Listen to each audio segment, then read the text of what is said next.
அஸ்ஸலாமு அலைக்கும் வரஹ்மத்துல்லாஹி வபரகாத்துஹு. அல்ஹம்துலில்லாஹ் வஸ்ஸலாத்து வஸ்ஸலாம் அலா ரசூலில்லாஹி அம்மா பஅத்.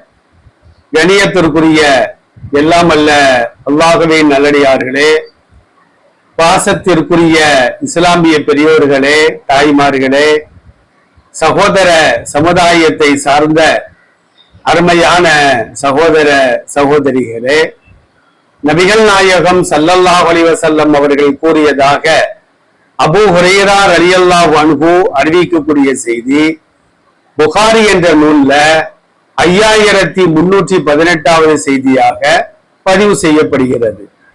மா யுசீபுல் முஸ்லிம மின் நஸபின் வலா வஸபின் வலா ஹம்மின் வலா ஹுஸ்னின் வலா அதன் வலா கம்மின் ஹத்த ஷௌகதி யுஷாக்குஹா இல்லா கஃபரல்லாஹு பிஹா மின் ஹதாயாஹு. அதாவது ஒரு முஸ்லிமுக்கு, ஒரு மனிதனுக்கு கவலை ஏற்பட்டாலும், துக்கம் ஏற்பட்டாலும், காலிலே ஒரு முள் தைத்து கொண்டாலும், தலைவலி வந்தாலும், சோதனைகள் வந்தாலும் அதை பொறுத்து கொள்வாரேயானால் அதன் மூலமாக அல்லாஹ் அவர் செய்த பாவங்களை மன்னிக்கிறான் என்று நபி ஸல்லல்லாஹு அலைஹி வஸல்லம் சொன்னார்கள்.